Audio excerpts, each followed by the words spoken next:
नमस्कार। मेरा नाम अमित सेनगुप्ता है। मैं हिंदू स्टडीज़ का विद्यार्थी हूँ। आज मैं संस्कारों में अग्नि का महत्व के बारे में अपना विचार व्यक्त करता हूँ। मेरा पेपर कोड है MH12। सब्जेक्ट है हिंदू रिचुअल्स एंड संस्कार। अग्नि का उत्पत्ति ब्रह्मदेव से हुआ था।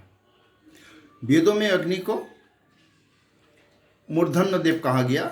मूर्धन्य मतलब परम ज्ञाता या ज्ञानी समझते हैं। वेदों में यह भी कहा गया था कि अग्नि देवता का दूत और मुख है, क्योंकि वो मानव और देवों के बीच दूत का भूमिका भी पालन करता है, मुख का भूमिका भी पालन करता है। किसी भी यज्ञ कार्यक्रम में अग्नि अपना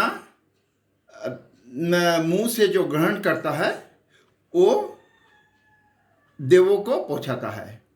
जैसा कोई संस्कार हुआ, उसमें जो भी कोई कुछ भगवान को अर्पित करना चाहता है तो अग्नि का माध्यम से अग्निकुंड में उसको निक्षेप किया जाता है।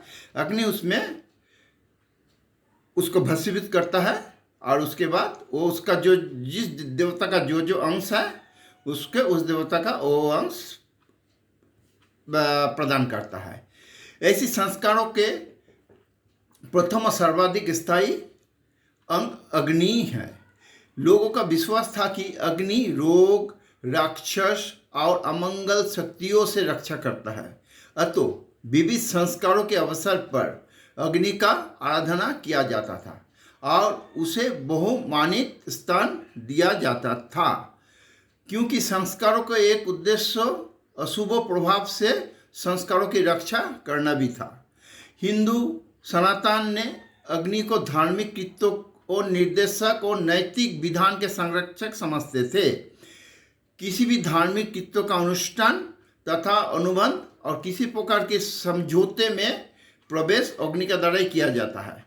अथर्ववेद में वर्णन है कि इंद्र और अग्नि एक रथ पर बैठकर चलते हैं। इसका अभिप्राय यह है कि शरीर रूपी रथ पर इंद्र परमात्मा के रूप में और अग्नि जीवात्मा के रूप में यात्रा करते हैं।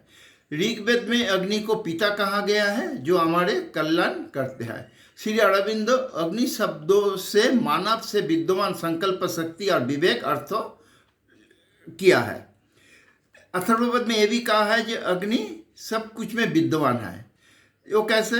जैसा जल में विद्युत के रूप में, आकाश में बिजली के रूप में, मानव और पशु पक्षियों में आपका स्फूर्ति के रूप में, चट्टानों में स्फुलिंग के रूप में, या चिंगारी भी बोल सकते हैं, चिंगारी के रूप में, और पेड़ पौधा में उष्मा का रूप में अग्नि विद्यमान है। आप एक सोच के देखिए, हर चीज में ये संस्कारों के साथ, हम लोगों का संस्कारों के साथ ये जुड़ा हुआ है।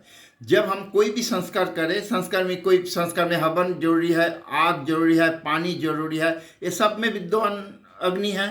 अग्नि के द्वारा ही हम लोग किसी को कुछ भगवान को अर्पित करता है। वेदों में ये बोला गया, मैं अग्निदेव आपको मैं ये हबी दे रहा हूँ, आप उसको देवता को पहुँचाइए और मेरा मनोकामना पूर्ण कीजिए।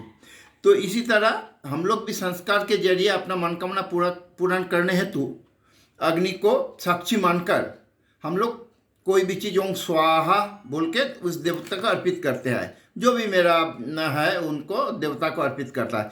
अग्नि ने वो स्वाहा का मतलब है सार्थक रूप से कुछ प्रदान करना, तो अग्नि ने उसको ग्रहण करते हैं और जो देव को हम लोग जो अर्पित कर रहा है अपना भक्ति का माध्यम से जो अर्पित करते हैं वो उस देव तक अग्नि ने ही पहुंचा देते हैं।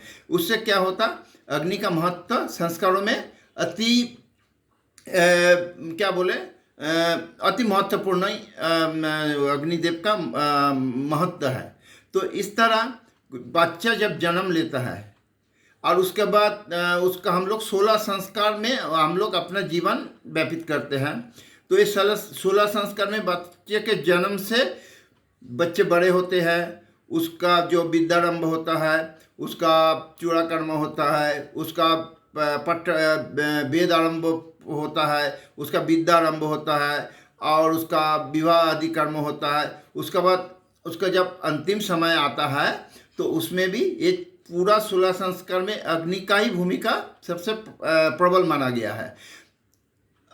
जैसा आप बोलिए शादी में हम लोग यज्ञ करते हैं, यज्ञ से हम लोग अग्नि को प्रदक्षिण करते हैं, उनको हम लोग कुछ समर्पण करते हैं कि हमारा उद्देश्य उस देवता के प्रति है जिनके पास हम कुछ मांगे हैं, जो हमको सुखी रखो, हमको सुचारू रूप से अपना जीवन चले। ऐसी करते करते जब बच्चा से जब मेरा हम लोगों का जब शरीर जो अपना शरीर आत्मा जो अपना शरीर छोड़ देता है, तो मेरा जो अपना जो अपना शरीर रहता है वो भी अग्नि को समर्पित किया जाता है। उससे क्या होता है, वो शरीर अग्नि में समर्पित होने के बाद तो पंचभूत में लीन हो जाता है। इसी तरह हर संस्कार में अग्नि का बिना कोई कार्य संभव नहीं है।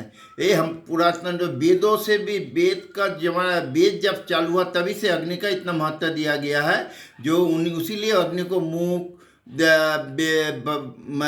भगवान का जो मुख बोला गया या दूध भी बोला गया, जो और उनका जो जितना जो कार्य है वो वेदों के हिसाब से या अपना संस्कारों के हिसाब से अति महत्वपूर्ण माना गया है। इसी प्रकार अग्नि देव का जो महत्व है वो अति विशाल है और अति विशाल है। इसी के साथ ही मैं अपना वाणी का विराम देता हूँ। नमस्कार।